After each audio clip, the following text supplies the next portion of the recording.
Hello ladies and gentleman, boys and girls. जैसे आप external device like wifi dongle या फिर माउस कीबोर्ड वगैरह बाहर से खरीद कर अपने कंप्यूटर पर प्लग करते हैं, अगर ठीक उसी तरह आदमी अगर खुद का पावर बढ़ाने के लिए गैजेट अपने बॉडी में इंस्टॉल कर ले तो कैसा रहेगा।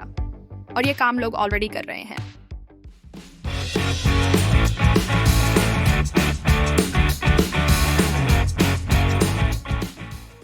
मान लो तुमको कभी इंफ्रारेड कैसा दिखता है जानने का मन हुआ, तो तुम कैसे देखोगे?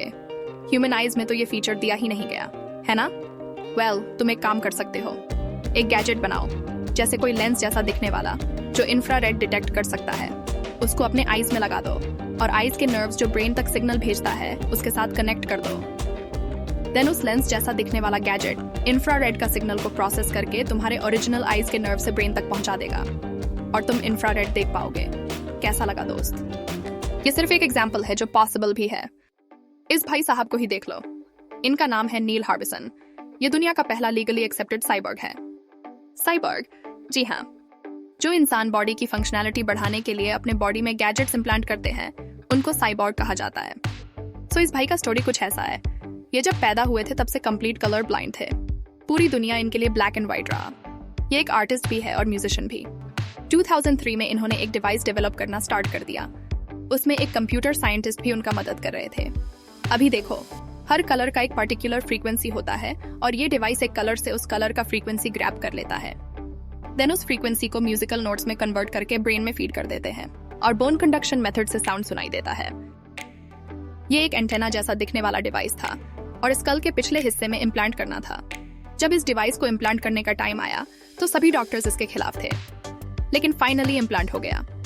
लेकिन जिस डॉक्टर ने ये ऑपरेशन किया उनको एनोनिमस रखा गया क्योंकि उनका मेडिकल लाइसेंस भी कैंसिल हो सकता था। डिवाइस इम्प्लांट करने के बाद से नील को एक सुपर पावर मिल चुका था जो किसी भी नॉर्मल इंसान के पास नहीं था।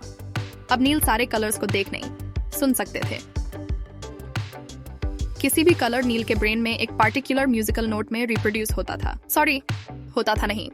होता है। अभी नील हर चीज को सुन सकता था। इंटरेस्टिंग बात यह है कि इस डिवाइस को नील एक इलेक्ट्रॉनिक डिवाइस नहीं मानते।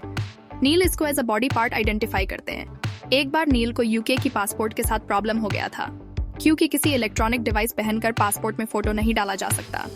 लेकिन नील ने अथॉरिटी को कन्विंस किया कि ये उसका एक बॉडी पार्ट ही है और परमानेंट है। बहुत पापड़ बेलने के बाद उनको परमिशन मिल गया। नील का ये नया बॉडी पार्ट का और भी कुछ खासियत है, वो भी सुन लो। इस एंटेना इंटरनेट से कनेक्टेड है जिससे वो दूसरे डिवाइस से भी कलर सिग्नल सुन सकते हैं। इस डिवाइस को कलर भेजा भी जा सकता है और अजीब कारनामा भी किया जा सकता है। फॉर एग्जाम्पल, नील जब सो चुके होते हैं तभी अगर उनका कोई दोस्त उनको कलर भेज दे तो वो कलरफुल म्यूजिकल ड्रीम देखेगा।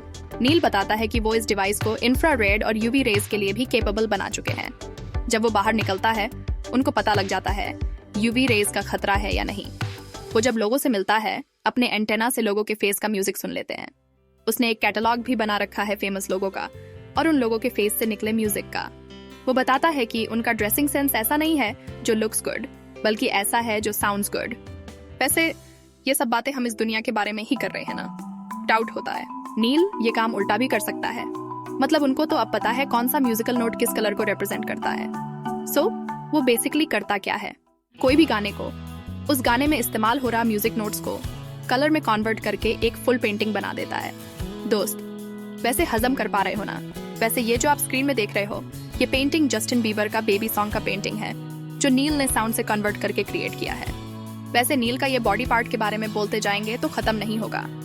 नील का एक साइबॉर्ग फाउंडेशन करके एक ऑर्गेनाइजेशन भी है जिसके थ्रू वो दूसरे साइबॉर्ग्स को हेल्प करते हैं और इससे आने वाला प्रॉब्लम सॉल्व करने में हेल्प करते हैं। नील का कहना है कि हमको नॉलेज मिलता है हमारे सेंसेस से, इसलिए ह्यूमंस को आर्टिफिशियली बॉडी को अपग्रेड करना चाहिए और नया सेंसरी ऑर्गन ऐड करके अपना कैपेबिलिटी को एनहेंस करना चाहिए क्योंकि हमारे पास टेक्नोलॉजी ऑलरेडी है। बेसिकली नील लोगों को साइबॉर्ग बनने के लिए इनकरेज करते हैं। ये था नील का स्टोरी। अभी हम सभी को मालूम है कैसे एआई दुनिया को निगलने के लिए रेडी है और रोबोट्स इंडस्ट्रीज भी बहुत तेजी से, मतलब अनइमेजिनेबल तरीके से ग्रो कर रही है। ये रोबोट्स का कैपेबिलिटी ह्यूमन से कहीं गुना ज्यादा है और सुपर एफिशिएंट भी है। तो इस सिचुएशन में कंपनीज क्या यूज करेगा? ऑफ कोर्स एफिशिएंट ऑप्शन को ही तो लेगा ना। देखो, लोगों को अगर एम्प्लॉयमेंट नहीं मिलेगा तो सर्वाइव करेगा कैसे? लेकिन ह्यूमंस का जो दिमाग है ना, दुनिया की सबसे कॉम्प्लिकेटेड कंप्यूटर माना जाता है दोस्त। तो अभी हमको चाहिए एफिशिएंसी, क्योंकि अभी हो क्या रहा है, एआई टेक्नोलॉजी को रोबोट्स में डाला जा रहा है और रोबोट्स के ऊपर भरोसा नहीं किया जा सकता, क्योंकि रोबोट्स एथिक्स और इमोशन को कैसे काम मिलेगा इसका कोई गारंटी नहीं। लेकिन ह्यूमंस के पास तो ऑलरेडी बेसिक ह्यूमैनिटी है ना, क्यों ना हम एआई को ह्यूमंस में डालें और ह्यूमंस को अपग्रेड करके ह्यूमैनिटी को अपग्रेड करें। क्या पता ये आगे जाकर के एक एवोल्यूशन का पार्ट बन जाए। इस टॉपिक में डिस्कशन जरूरी है दोस्त। आज के लिए इतना ही, फिर मिलेंगे और किसी mind bending thought provoking topics को लेकर। Thank you for watching. अगर वीडियो पसंद आया तो लाइक कर देना एंड प्लीज सब्सक्राइब करके जाना, क्योंकि और भी बहुत कुछ आना बाकी है चैनल में।